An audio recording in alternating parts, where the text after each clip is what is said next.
So today I'm joined by Sam. Hi Sam, how are you? Roz, we made it happen. We did make it happen. Somehow, the wonders of modern technology, and you seem to have a grasp of technology a fraction more than I do. So I'm impressed.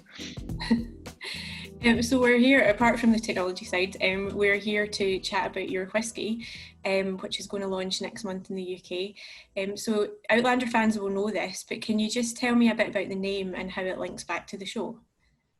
Yeah, well, the name is called the Sassenach, and I guess the name, became synonymous with my character Jamie Fraser in Outlander because it's the name that he uses for his wife, and it's a term of endearment, really. And I know in Scotland, previously, it has been slightly derogatory, used for English people or outsiders.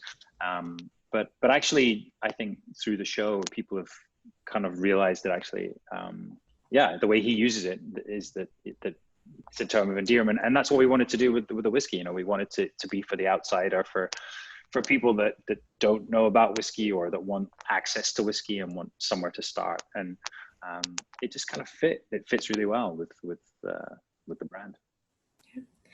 And you said in a previous interview, when you were setting up the Great Glen Company, that the first stop is obviously the lifelong dream of having your own dram. Was this dream that prompted you to set up the company, and how does it feel now to have realised that dream?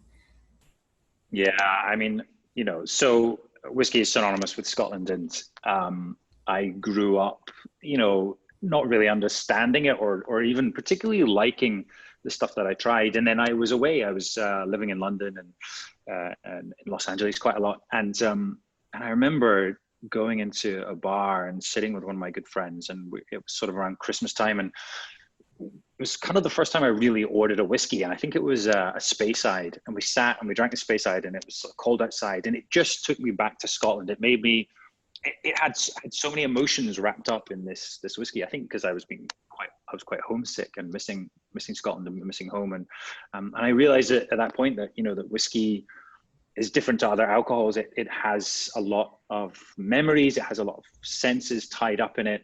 And it's an emotional experience when you have a whiskey. I'm not saying you're crying as you're drinking it. That would be quite sad, but certainly it takes me back home. And so, yeah, the idea of our whiskey is it's called the spirit of home. And no matter where you are in the world, hopefully, you can have a dram of that, and it'll transport you back to the Highlands and back to Scotland.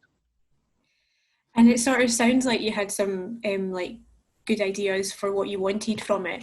So did you go into the process knowing exactly what you wanted, or was it sort of like a try and see when you were creating the whiskey? Yeah, well, so I think I was approached by a lot of different companies, a lot of different distilleries to basically to sort of put my name, to white label something. And at that point, I realized that, I didn't want to just, stick my name on a label and there, that's it. I really wanted to be part of the process. And I was looking at the whiskeys that I was enjoying and actually really enjoying a lot of Asian whiskeys, the blends. They felt intriguing, and also because they were a blend, I thought that was kind of interesting. That single malts obviously are kind of held in high esteem, but there's a market out there for the blend, and for a blend that is premium, that is kind of an expression of what I like and what I like about Scotland. And so, yeah, we went down that route to try and create a blend that really expressed something that I enjoy. We tried a lot of whiskey. We went to a lot of different distilleries and met a lot of people, and great innovators, great people that throw, all of their passion and dedication into making great spirits. But this is the blend that we came up with. Which is, I was going to ask you why a blend over a single malt, but I guess that kind of answers, because they're becoming more popular now, aren't they? Especially in cocktails and things. Yeah, I think blends traditionally in the past have been kind of looked down on. They're sort of seen as being cheaper, but actually, they can be so unique, and that's what we're trying to do with ours, is making a unique blend. It's like you won't taste this anywhere else, and we've got some really old stuff in there. It's aged. it really is, in a way, kind of more interesting. It's like almost making a cocktail. You're blending all these different amazing whiskeys to make something even more special that, you know, after a while, I don't know, I with single malts, I get not bored, but I get like, I'm looking for something else. And I think that the Asian blends really, for me, were where I was leaning towards, because, well, they seem to be smoother, they're more balanced, but also, yeah, I was kind of excited about them. So I don't know, that's where I'm in my journey at the moment of like drinking whiskey. And we're talking about this in the morning, you know, 11 in the morning, but yeah, I mean, who knows? I'll definitely probably bounce back towards single malts in the future. But actually, a large part of our whiskey is also, it's a single grain, and it's a 19-year-old organic grain. And I think also that's something that people look down on, maybe a little bit. But actually, I love single grain whiskey, and you can get some amazing aged stuff that is probably half the price of a single malt and is just, you know, rich, delicious, and full of character. And yeah, so I think you know, it's something that we can celebrate as well. Yeah, it's definitely one of those underrated ones just now. I think that's going to probably grow quite a lot over the next wee while, single grain. Yeah, definitely. And I think that's what we're looking at, you know, obviously. So the brand Sassenach, we have this blend that's great and it's doing really well, and we're obviously looking forward to a UK release. But in the future, I think we're going to start looking at other innovative spirits, whether it's whiskey or something else. But yeah, I think a single grain is definitely a route we want to look at as well, because they're so good. It's probably the majority of what I'm drinking right now. And one of our previous guests was master blender Rachel Barry, who got a photo with the Keepers of the Quake event. Yeah. She's great. Was it that, so you've said, you know, you had that jam when you were having a drink with a friend and it kind of reminded you of home. Was that the moment where you kind of felt like you've got a love for the Scotch whiskey industry and the community, or was it kind of further back than that, or further on from that? I mean, I've always been, well, coming back to Scotland to shoot Outlander, I think I kind of fell in love with the country and my heritage. You know, you kind of take it for granted a little bit when you're here, and then going away and living in London for 12 years and being abroad, I sort of came back and really fell in love, not only with the landscape, you know, I was out hiking and climbing and sort of cycling around Scotland, but also, yeah, the people and the culture. And we have such great heritage here. You know, we're a little country, but we're very proud of it. But we have amazing products from, you know, not just whiskey, but, you know, to like textiles, you know, to tartan, to tweed, to food as well. You know, we have those things that we can really celebrate, and I don't know if we do celebrate it enough. But yeah, I think to answer your question, I've definitely fallen in love with Scotland again, and everything that we can produce. Yeah. And so Sassenach has already won gold awards, despite the fact it was quite a limited release at first, wasn't it? Yeah. So, sorry, carry on. No, I was going to say, how did that feel for such a new launch? Yeah. So we started it. We are, you know, we've only been out about a year now, and we did only release in America in 5 states, and it was a limited release, primarily just because we were working on the blend, and it's such a unique blend. We only had a small amount of product and access to that, but we've obviously managed to we're working on it now to get larger quantities, which is fantastic. But it was a long process. And actually, when we first started, we were thinking about doing actually an American whiskey, just because of all the different laws and, you know, importing and exporting from Scotland into America. In America, each state has a different law, and it really is very, very complex. So at the time we were thinking about it, but then we kind of went down that line, and then I realized sort of after a while that, you know, I think, to be honest, you know, why am I doing an American whiskey when we have such great access to Scottish whiskies, and we've met so many great people in Scotland, great producers. So yeah, we sort of went back to the drawing board and started again, and it really was a process of sort of a long process, sort of trying different blends, trying different strengths. Our Sassenach is 46% because we wanted something that sort of is slightly heavier on the tongue and has a bit more of a premium feel to it. And yeah, there's just so many factors, even from, the design of the logo to the bottle. We really sat down and sort of was part of every part of that process. Yeah, it looks great. It looks like one of those ones that, how Harris Gin has become iconic in its bottle because the way it looks like it's going to go down that route as well. You'll definitely be able to see it on a back bar. Yeah, that was the idea. We looked at Harris Gin. Obviously, I think everyone, especially in Scotland now, has an empty bottle of Harris Gin on their shelf with some fairy lights in it or a candle.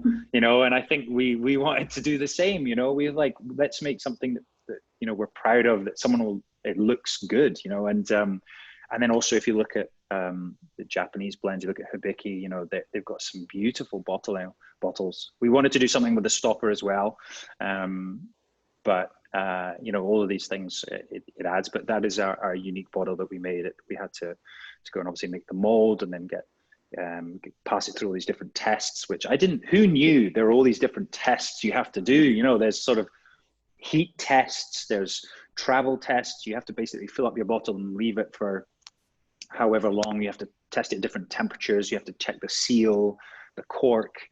We wanted to use real cork because obviously a lot of people use these synthetic ones, but we wanted to use a real one. And it's when you start to really dig into it, there's so much to learn. And we really didn't know anything when we first started, apart from the fact that we like whiskey. So it really has been a sort of journey of discovery as well. And so when are we going to be able to buy it in the UK and whereabouts? Well, yes. So the question, end of November is what I'm saying. And actually, if you look at the end of November, the 30th of November is St. Andrew's Day. So that might be a nice day to launch. So yeah, we're just gearing up to that launch. And then in the UK, we have one of the biggest online retailers of spirits and whiskies who's gonna have that product. And then we're also looking at a lot of individual retailers and a couple of restaurants and bars, hopefully, which will be open by then, obviously with lockdown. But we're really excited to launch it, and I'm sort of keeping it slightly under wraps at the moment until we have our full launch. But at the same time in the US as well, we will be launching, having another release. And as I said, in the US, it is complicated, but we should be able to reach about 20 states. Some states you can ship to other states and all this sort of thing. So if you're interested, our website will have all the information and it'll tell you whether we can send you a bottle of the fine liquid. And there'll probably be a news story on the Scotsman Food Drink site as well when we get dates. Let's hope so. You guys, I'll better send you one. You'll be the first people I send it to. Yeah, that'd be great, yeah. This is quite random, but I used to work with Richard Rankin behind the bar at O'Bonnell Bears in Glasgow. So I was just wondering, has he ever made any drinks on set? And if he hasn't, are you going to make him do that now? Do you know what? I don't think he has. How is he as a barman? He was, I'm talking like 2004, 2005. It was a while ago. He was good though. He was a good laugh. Although we were there at 3 a.m. sometimes because it was a hotel bar as well. Oh, yeah, I know it well. I spent a lot of time in London as a jobbing actor, working in bars and restaurants, and I worked for a cocktail company. So, and it was mostly populated by actors, which is quite interesting. But yeah, we actually, I think we did have a little cocktail night recently, a sort of socially distant cocktail evening out in the garden when it was a little bit warmer, and it was actually with Hennessy, who did an event, and we all made cocktails. And yeah, I think he's got a heavy pour, is what I would say. He's got a very heavy hand. The cocktails were quite strong. That's probably why we were there till 3 a.m. serving. Yes, clearly. So Scran is a Scottish food and drink podcast, so just got a few questions on Scottish food and drink, if that's all right, to see how your relationship with it is. Okay. So you were born in Dumfries in Galloway, which is famous for ice cream. So do you have a favourite ice cream? Yes. I do. You want to know what it is? Yeah. Mint chocolate chip. Mint chocolate chip. It's absolutely the king of ice creams. I mean, I'm partial to a vanilla or chocolate, just keep it plain, but mint chocolate chip, I think it's got the best of everything. I don't know if you remember what were they called? Were they feast bars? Yeah, with the chocolate in the middle. It had the thick chocolate chunk in the middle, yeah, mint chocolate chip around the outside, and then a crispy chocolate around the top. So you could eat it by layers, or you could eat the whole thing. Tremendous. That's definitely the best ice cream. And you travel quite a lot for work. So what Scottish food or drink do you stock up to take away with you? Oh, that's a good one. Well, I mean, obviously whiskey. I like to take abroad, but it's interesting. I guess, I mean, we have such great produce in Scotland, from seafood, like we have these incredible langoustine, we have salmon, we have oysters, we have, all of the seafood that actually we don't celebrate enough. It gets sent to other countries. I mean, something like 95% of all langoustines that are fished in Scotland go to Europe, which is a shame that we don't we don't use them more. But we recently had a sort of soft launch of our whiskey in Los Angeles at the BAFTA Burns night, where I had to toast a haggis, and we had the whiskey there as well. But the haggis had to be smuggled into America because haggis is illegal there. So I think it was McSween's haggis as well, which is tremendous. It's one of the best. So I would say that would be it. I would have to smuggle in some haggis. But actually, I was in Australia maybe 2 years ago doing some press, and I was on a breakfast morning television show. And somehow in Australia, they've got a haggis, and they presented it to me in the morning, cooked. It smelled so bad, like someone had really bad indigestion. It smelled so bad, and I didn't touch it. I was like, I'm not going to eat that. And I think some of the presenters did have a little taste, and it didn't look right at all. I don't know what happened to the haggis. I think it was probably sitting in their fridge for a few days and probably gone off. So I hope they weren't really ill. Was it giving you the bulk? It was giving me the bulk, but it wasn't only that. I actually thought that one of the presenters had sort of let off some air. I thought one of them had farted because it was smelling so bad. So then I'm sitting there pretending like I can't smell something, but it was awful. Probably one of a fine acting moment there to be like, this is fine. That's it. So there's a section on the podcast called Desert Island Drinks, which says, if you could only take 3 drams on a desert island, what would they be and why? And that's so good. I can't choose mine. Well, you can if you want, yeah. Oh, I can. Okay. Well, 3 drams. Oh my God, that's really tough. So I guess, oh God. First one would have to be, as I've talked about, sort of the Asian whiskeys. I quite like the Kavalan. Is that Taiwanese but do you know what I've been trying recently is the Amrut, the Indian single malt, which I think is delicious and tremendous. So I would take the Amrut. Then probably I have to take something Scottish, obviously. I would take maybe a peated whiskey. And I recently tried the Glen Turret, one of the oldest distilleries in Scotland. If you want to try their peated whiskey, it is fantastic, really well balanced. I'd take that.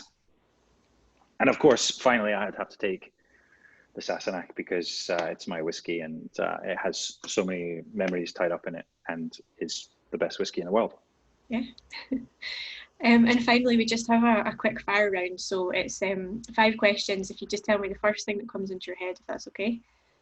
Okay. Okay. Whenever I'm hungry, I think of? Porridge. Comfort food for me is?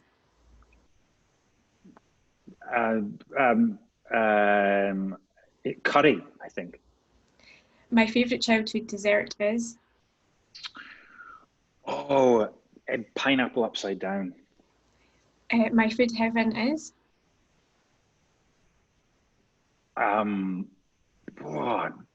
Sushi. And my food hell is? Oh, pork. Like pork knuckle. You know, pork, like, I don't know if you've ever been to, I was shooting in, over in Budapest, and they they like to serve you pork knuckle, which is just, it's, you know, with cabbage and potatoes and stuff. And it could be delicious, but it's not, because it's covered in this fat. And I was brought up a vegetarian until I was about mid-20s. So I only started eating meat later on. And yeah, it's just a little intimidating. I'm not sure I'm quite ready for a pork knuckle. And do you have time for one last question? Yes, I do. Oh, now I've got to choose. What was it? You played Hugh Tennant in the Tennant's advert. What was that like, and what is your favourite Scottish beer? Don't feel like you have to say Tennant's. Yeah, I did. Yeah, I loved that character. He's a madman, but with a great idea. And yeah, no, Tennant's. We did a series of adverts over a number of years, and we actually shot some of those adverts all over the world. We went to Prague and shot the first ones, and then we went to South Africa and shot there, which actually, insider tip, there's a great gin in South Africa called Inverroche, which they use the rooibos as one of the botanicals, and the rooibos is this tea that is caffeine free, I think, but it gives it this great sort of amber hue, like a sort of almost red, russet red color, but it is tremendous. Really good gin. Yeah, and yeah, they were fantastic to work with. Tennants. They sent me a lot of beer. So after a while, I have to admit, they sent me a pallet of beer. My flatmates at the time were really happy for about a couple of weeks, and then they were just bored of drinking cans of Tennants. But you could never get bored of drinking Tennants. My favorite beer would be, I can't pass by a Schiehallion. Is it Harveston? It's kind of, I love that mountain. I love Schiehallion. It's actually right where we shot the Outlander Standing Stones up near Kinlochranach. So for me, yeah, it's got sort of a lot of emotions tied up in it, but also